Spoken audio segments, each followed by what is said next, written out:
اللهم صل على سيدنا محمد وعلى ال سيدنا محمد بارك وسلم.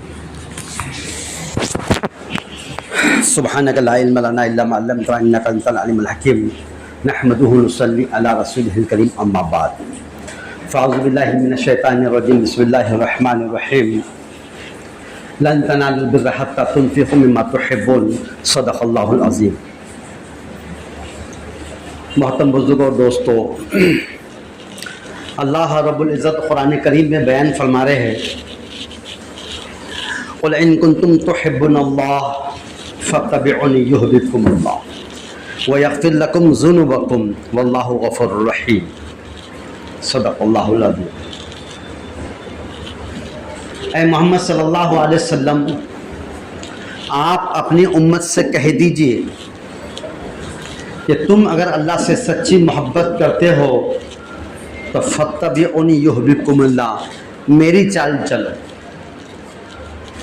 کس کی چال چلنے کے لیے کہا؟ نبی کی چال. یہاں پر باتیں تین جگہ جا رہی ہیں. اللہ تعالیٰ فرما رہے، نبی سے فرما رہے، اور یہ کہہ رہے ہیں کہ امت سے کہہ دو. تو اللہ اپنے نبی سے فرما رہے کہ اے محمد صلی اللہ علیہ وسلم، تم اپنی امت سے کہہ دو کہ اگر تم لوگ اللہ سے سچی محبت کرتے ہو، محبت کس سے؟ اللہ سے، اور سچی محبت کرتے ہو تو پھر کیا کہا؟ فاتبعونی یحببکم اللہ، میری چال چلو، اللہ تم سے محبت کرے. اللہ کی محبت کی دعوے داری میں شرط ہے محمد الرسول اللہ صلی اللہ علیہ وسلم کا اتباع. اگر کوئی آدمی یہ دعویٰ کرتا ہے کہ میں محمد الرسول اللہ صلی اللہ علیہ وسلم سے محبت کرتا ہوں اور چال نبی کی نہیں ہے، رہن سہن نبی کا نہیں ہے، شباہت نبی کی نہیں ہے، اور غیروں کا طریقہ زندگی میں بھرا ہوا ہے، تو وہ آدمی اپنی اس محبت میں جھوٹا ہے.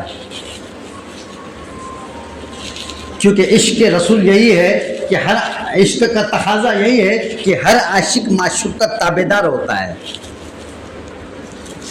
جس کو جس سے محبت ہوتی ہے اس کی محبت کا تقاضا یہ ہوتا ہے وہ ہمیشہ ایک دھن میں رہتا ہے. اور کیا سوچتا رہتا محبت کرنے والا؟ میری محبوبہ جس سے میں محبت کرتا ہوں ایسا کیا کر ڈالوں جس سے اس کی نگاہ میں میرا مقام بن جائے. اب ہم اللہ سے محبت کرتے ہیں،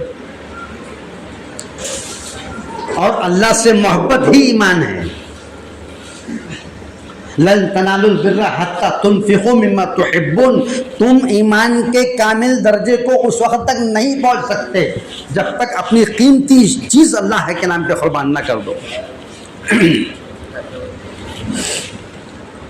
تو ایمان کیا ہے؟ اللہ سے محبت، نبی سے محبت. اگر کوئی مسلمان یہ کہہ رہا ہے میں محمد رسول اللہ صلی اللہ علیہ وسلم سے محبت کرتا ہوں لیکن میرے ماں باپ کے بعد، تو وہ مومن نہیں. اپنی جان سے، اپنے مال سے، اپنی اولاد سے، اپنی ماں باپ سے بڑھ کر اگر کوئی محبت کرتا ہے وہ اپنی دعوے داری میں سچا ہے. تو اللہ یہ فرما رہے ہیں کہ اے محمد صلی اللہ علیہ وسلم، آپ اپنی امت سے کہہ دیجئے کہ اگر تم لوگ اللہ سے سچا پیار کرتے ہو، سچی محبت کرتے ہو تو فاتبعونی یحببکم اللہ، تم نبی کی چال چلو، اللہ تم سے پیار کرے گا. اب کیا ہے نبی کی چال؟ نبی کی چال یہ ہے، جناب رسول اللہ صلی اللہ علیہ وسلم کی صحبت میں رہ کر صحابہ کرام رضی اللہ اجمعین ہر منٹ، ہر پل، ہر سیکنڈ، ہر لمحہ اس دھن میں رہتے تھے کہ ایسا کوئی طریقہ ان سے نکلے وہ کسی کو حکم دے اور ہم اس پہ دل اور جان سے پیدا ہو جائے، اور وہ ایسا بتائے کہ بس ہم اس پہ کرنے کے لیے تیار ہو جائے. یہ دھن ان کی ہوا کرتی تھی کہ بس میرے نبی کا طریقہ مجھے معلوم ہو جائے، یہ ہے، پھر دنیا سے کوئی لینا دینا نہیں ہے، میرے نبی کے طریقے پہ چلنا بس یہی میری زندگی کا مقصد ہے. اور جتنی محبت اللہ کے نبی صلی اللہ علیہ وسلم کے صحابہ کرام کو نبی سے تھی، قیامت تک ساری انسان کی محبت کو ایک پلڑے میں رکھ دو، اور ایک ادنا صحابی کی محبت کو اگر ایک پلڑے میں رکھ دیا جائے، خدا کی قسم کھا کے کہہ سکتا ہوں کہ یہ پلڑے کے والی جو ساری محبت امت کی ہے وہ ایک طرف، اور ایک نبی کے صحابی کی محبت ایک طرف، کیونکہ نبی کی صحبت میں رہ کے سیکھے تھے، نبی کے عشق میں سام میں تھے، اور ہر وہ ادا کو اپنی زندگی میں لینا زندگی کا عین مقصد سمجھتے تھے، اور یہ یقین کے ساتھ کہتے تھے جب تک محمد رسول اللہ کا طریقہ میری زندگی میں نہیں آئے گا میں کامیاب ہو ہی نہیں سکتا۔ ایک صحابی رضی اللہ تعالیٰ عنہ جن کے بال نیگرو قسم کے ٹائپ کے تھے، اور بیچ میں سے مانگ نکالنا سنت ہے مردوں کے لیے، یہاں سے ایسا آدھے ادھر آدھے ادھر، وہ بہت کوشش کی لیکن نہیں ہو سکا، نیگرو پلٹے ہوئے گھنگرو والے بال ہے، کیسے ہوں گے؟ لیکن جانتے تھے کہ میرے نبی کے طریقے میں 100% کامیابی ہے، تو چاہے جان نکل جائے بدن سے لیکن میں طریقے میں چل کر رہوں گا۔ یہاں سے یہاں تک بال کو مانگ نکالنے کی کوشش کرے، نہیں نکلی، اس طرح نکال کے یہاں سے پھاڑ ڈالے، خون کی دھار لگ گئی، لیکن مانگ نکال کر بتائے اگر وہ صحابی اس طریقوں پر عمل نہیں کرتے تو کیا وہ جنت میں نہیں جاتے تھے؟ وہ اپنے بس کی پوری کر ڈالتے تھے، اور ہمارے بس میں سب ہے لیکن ہم نہیں کرتے۔ محبت کا تقاضا کیا ہے؟ نبی سے محبت۔ صحابہ کرام رضی اللہ اجمعین ہمیشہ ان کا منشا صرف نبی کے منشا کو سمجھنے کے تیار رہتے تھے کہ کیا وہ حکم دے، بلکہ حکم دینا تو بہت دور کی بات ہے، اگر چہرے پر ناگواری آپ صلی اللہ علیہ وسلم کے دیکھ لیتے تھے سمجھ جاتے تھے کہ اس سے بھی غلط ہو رہا۔ اگر آپ صلی اللہ علیہ وسلم کے چہرے انور پر صرف تاثرات دیکھ لیتے تھے، چہرے انور پر یہ اثرات دیکھ لیتے تھے کہ ناراض ہے، تو پوچھنا نہیں پڑتا تھا کس چیز کی وجہ سے، سمجھ جاتے تھے میرا فلاں عمل ہے جسے آپ صلی اللہ علیہ وسلم ناراض ہے، اگر وہ ناراض ہے تو میری یہ ساری چیزیں کوئی کام کی نہیں، میری عقل بھی خراب ہو جائے گی۔ ایک مطلب اللہ کے رسول صلی اللہ علیہ وسلم جا رہے تھے، صحابہ کرام کی جماعت ساتھ میں تھی، چلتے چلتے قبہ نما جو تک مکان بناتے، گنبد کیسے رہتے، خلدہ بامل معلوم، تو اس ٹائپ کا گنبد جیسا ایک مکان بنا ہوا تھا پکی چونے سے، آج کے سیمنٹ کے بھی جو تو ٹک نہیں سکیں گے، وہ زمانے کی آج بھی 52 دروازے اورنگ آباد کے دیکھ لو، آج بھی 500 سال ہو گئے لیکن ابھی بھی قائم اور دائم ہے، اور شان و شوکت ہے ہمارے شہر کی الحمدللہ۔ تو وہ زمانے کے اندر چونے سے بنا ہوا ایک مکان خوبا بہت اونچا پورا، تو حضرت صلی اللہ علیہ وسلم صرف اتنا پوچھے یہ مکان کس کا ہے، بس یہ پوچھنے کی دیر تھی، چلے گئے، وہ صحابہ نے کہنے لگے فلاں صحابی کا ہے۔ وہ صحابی رضی اللہ تعالیٰ عنہ سے جب ان کی ملاقات ہوئی تو کہنے لگے اللہ کے نبی صلی اللہ علیہ وسلم جب یہاں سے جا رہے تھے آپ کے مکان کی طرف نگاہ پڑی تو حضور نے یہ کہنے لگے، پوچھنے لگے کس کا ہے، بس اتنا پوچھنا تھا۔ ابھی پوچھے کہ یہ صحیح ہے کہ غلط، شرعی اعتبار سے کہ زیادہ فضول خرچی ہے کہ زیادہ اس کے اندر کچھ اسراف ہے، نہیں، کہنے لگے او ہو ایسی بات ہے، فوراً کدال لائے اور توڑ کے اس کے وہیں تہس نہس کر کے ٹکڑے کر ڈالے، پورے مکان کے ڈھانچے کو وہیں پر گرا دیا۔ پوچھے میرے مکان کے بارے میں ناراض تھے کہ خوش تھے؟ ہاں کیا وجہ تھی؟ یہ نہیں پوچھے، توڑ ڈالے، اور توڑنے کے بعد پھر یہ بھی نہیں بولے حضور صرف تم نے ایسی دل میں ناراضگی صرف ظاہر کرے تو میں نے مکان توڑ ڈالا، ایسا بولے بھی نہیں۔ ایک مرتبہ اللہ کے رسول صلی اللہ علیہ وسلم وہاں سے جا رہے تھے تو حضور خود پوچھنے لگے یہاں ایک مکان تھا ایسا کسی کا اونچا پورا بنا ہوا، کیا ہوا اس کا؟ کہ اللہ کے رسول جس دن آپ نے اس کے اوپر دل میں سے اتنا پوچھے تھے یہ کس کا ہے کیا ہے، اسی دن وہ صحابی رضی اللہ تعالیٰ نے اس مکان کو وہیں پر ڈھا دیا۔ منشا کو سمجھتے تھے اللہ کے نبی کے صحابہ۔ آج اللہ معاف فرما دے کہ یہ مسجد ہے اللہ کا گھر، اور مسجد کے بعد بھی آس پاس کی بلڈنگیں اونچی نظر آتی۔ اللہ کا گھر بڑا ہے کہ بندوں کا گھر بڑا ہے؟ ٹھیک ہے اللہ نے دیا ہے وہ الگ بات ہے، تو ادب احترام ہو، ادب سے دین زندگیوں میں آتا ہے۔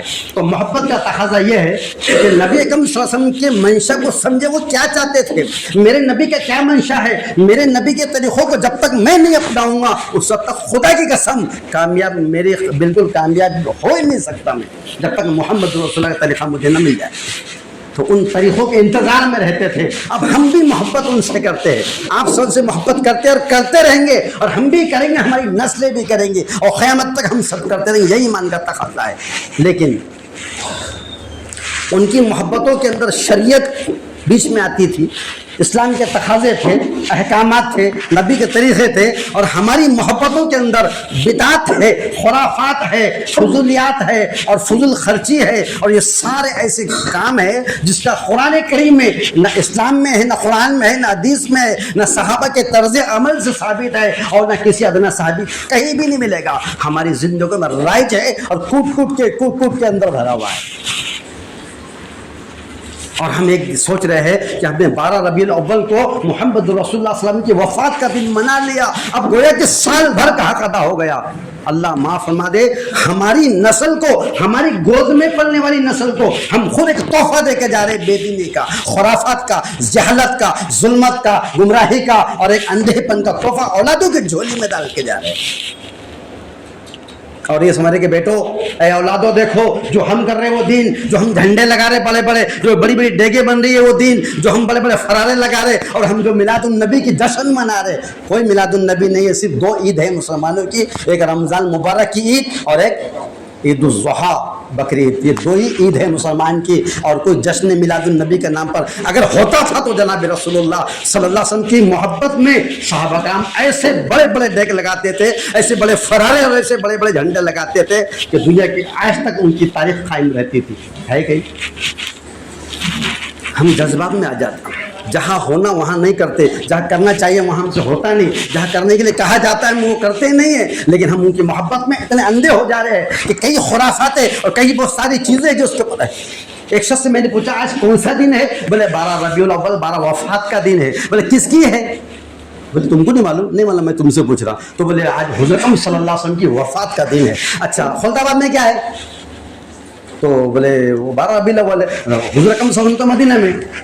اگر آپ اتنی محبت رکھتے ہیں اور اللہ نے اتنا مال دیا، وہاں جاؤ نا، عمرے کے لیے جاؤ نا، وہاں جا کر اللہ کے رسول صلی اللہ علیہ وسلم کے روضہ اقدس پہ جا کے درود شریف پڑھو، وہاں جا کے دل میں محبت کا اظہار کرو۔ نہیں وہاں نہیں، ہم خلد آباد میں جائیں گے، کیونکہ سب تو خلد آباد میں ہے۔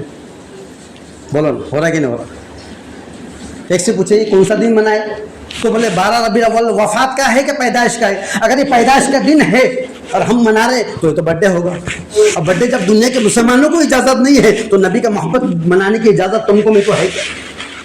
تو یہ برتھ ڈے منانا جائز نہیں، تو یہود اور نصارہ کا طریقہ ہے۔ تو بولے پھر وفات کا دن ہے، اگر یہ وفات کا ہے تو یہ برسی کا دن ہوگا۔ اور برسی کس کو بولتے ہیں؟ وہ بھی بولنا بھی نہیں آتا، برسی بھی نہیں بولتے، برچی۔ اب برچی کیا ہے؟ برچی کیا رہتی ہے؟ وہ جو تیر کمان میں لگا کے پھینکتے یا زور سے مارتے اس کو برچی بولتے۔ ابھی برچی بیچ میں کہاں سے آ گئی؟ وہ برچی نہیں، بہت سارے الفاظ ہیں اردو کے جس کو صحیح بھی نہیں بولتے۔ پھول مری، اور پھول کا سے مری، مری کے زندہ رہی، وہ پھول مری نہیں ہے، پھول امرائی ہے۔ باغیچہ ہے پھولوں کا، پھلوں کا، اس کو پھول امرائی بولتے، تو ہم نے اس کو پھول امرائی بولنا شروع کر دیا۔ ایسی برسی، بولے سی ایم کا مطلب کیا؟ چیف منسٹر ہوتا گیا۔ سی ایم کا مطلب کیا ہوا؟ سی کے مطلب کہ سی ایم کا مطلب کیا ہو رہا؟ چیف منسٹر نہیں ہوتا ہے۔ سے کے مطلب 3 اور یوم کے معنی تیسرا دن، 3 دنوں کو سے یوم کہتے ہیں۔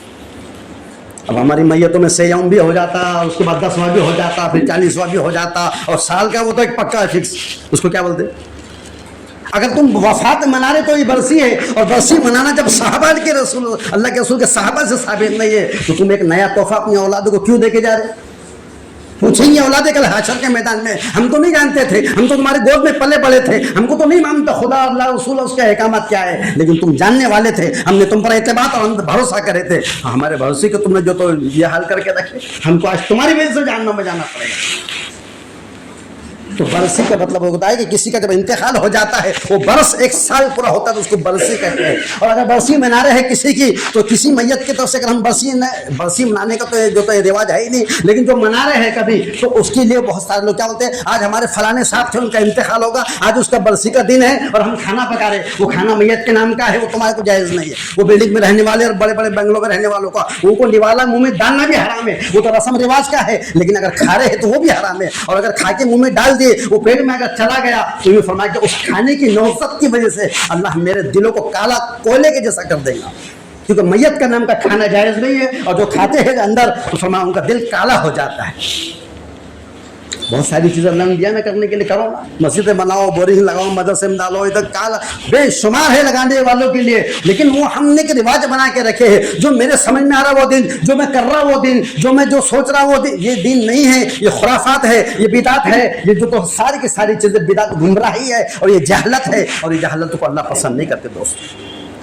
جو ایک طریقہ ہے ہم کو انات نہیں چھوڑے, ہم کو جو تو بالکل یتیم بنا کر نہیں چھوڑا گیا ہے, ایک شریعت دی گئی ہے, ایک قرآن و سنت دیا گیا ہے, ایک اسلام کی ایک مکمل تعلیم نظام حیات دیا گیا ہے, اس کو سامنے رکھو اور دیکھو نا کہ میرے نبی کے صحابہ کا کیا طرز عمل تھا. جس دن اللہ کے رسول صلی اللہ علیہ وسلم کی وفات ہوئی تھی اس دن مدینہ میں کیا چل رہا تھا, کیا چل رہا تھا مدینے کے اندر؟ کوحرام مچا ہوا تھا اور انہیں دھونے والے تھے, اور غم کے پر ابو بکر صدیق رضی اللہ عنہ اتنا غم تھا. حضرت عمر رضی اللہ عنہ اپنے نبی صلی اللہ علیہ وسلم کی وفات کی خبر سن کر اتنے بےتاب ہو گئے, اور کسی نے آ کے کہا کہ آج محمد صلی اللہ علیہ وسلم کا انتقال ہو گیا تو فوراً تلوار نکال دے, کہنے لگے گردن مار دوں گا. کوئی یہ کہہ دے کہ میرے نبی کا وفات ہوئی ہے میں گردن مار دوں گا, میرے نبی دنیا سے نہیں گئے ہیں. میرے نبی جیسا معراج میں جو تو موسیٰ علیہ السلام کو اور جو تو نبی کو جو بلایا گیا ہے, جو تو معراج ہوئی تھی, ایسا اللہ سے ملنے کے لیے گئے ہیں. وہ سننا بھی پسند نہیں کرتے, دکموں سے چوک تھے.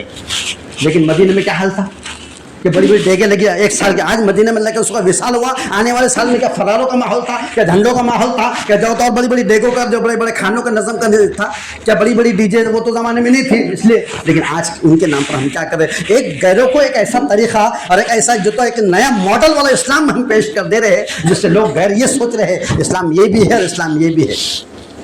نہیں, جو قرآن ہے وہی میرا اسلام ہے, جو حدیث ہے وہی میرا دین ہے, جو نبی صلی اللہ علیہ وسلم کی زندگی ہے وہی میری زندگی کا جو تو سب سے اہم عمل ہے. اگر اس کے خلاف اگر میں کروں یا میرے ماں باپ نے کرے تو وہ بے دینی ہے, وہ جہالت ہے, اور جہالت پہ چلنے کو فرمایا ہر بے دینی اور گمراہی جہالت ہے, اور جہالت پہ چلنے والا جہنم میں جانے کے لیے اس کو کافی ہے. یہ تو رسم اور رواجوں میں پڑے ہوئے ہیں. میں نے اس سے پہلے بتایا تھا کہ ایک آدمی شادی میں گیا, شادی میں جب گیا تو اس نے دیکھا منڈپ کے اندر 23 بلے لٹکے ہوئے اور زندے لٹک رہے اور الٹے لٹک رہے. پریشان ہوگا یہ کیا بات ہے, زندے بلّہ دیکھ رہا اور 23 ہے, اور جب گنا تو 23 ہے, زندے ہے اور الٹے لٹک رہے. تو جس کے وہاں شادی اس سے پوچھا کیا بات ہے, رسم ہے, رواج ہے, پرمپرا ہے, کیا بات ہے, کیوں لٹکا کے رکھے؟ تو اس نے بولا بولے فتو پٹیل کے بعد شادی ہوئی تھی, اس کے وہاں 22 تھے, میں ان سے مالدار ہے, کوٹی بنگلہ والا ہے, میں نے 23 لٹکا دیا. پھر اس سے پوچھا جا کے بولے فتو پٹیل تمہارا شادی میں 22 بلّہ الٹے لٹک رہے تھے؟ بولے ہاں کیوں؟ تو بولے وہ جو کریم پٹیل کے وہاں شادی اس کے اوپر 21 تھے, میں اس سے مالدار ہے, میں نے 22 لٹکا دیا. گئے کریم پٹیل کے بعد تمہارے پاس 21 بلّہ لٹک رہے تھے؟ بولے ہاں کیوں؟ تو بولے وہ سلیم پٹیل کے وہاں شادی ہوئی تھی تو اس کے وہاں پر جو تو 20 تھے, میں نے جو تو میں مالدار ہے, میں نے 21 لٹکا دیا. یہ سب سے پوچھتے آیا, اور جہاں سے سب سے پہلی بلی کا اسٹارٹ ہوا وہاں پر آیا اور پوچھا وہ کریم پٹیل تمہارے شادی میں ایک بلی الٹی لٹک رہی تھی, رسم تھا, رواج تھا, پرمپرا تھی. ارے بولے گوشت نیچے پڑا, ستاری تھی, منہ ماری, اٹھایا لٹکا دیا. انہوں جب دیکھے 2 تو 2 سے 3 اور 3 سے 23. اللہ عمل کرنے کی توفیق عطا فرمائے.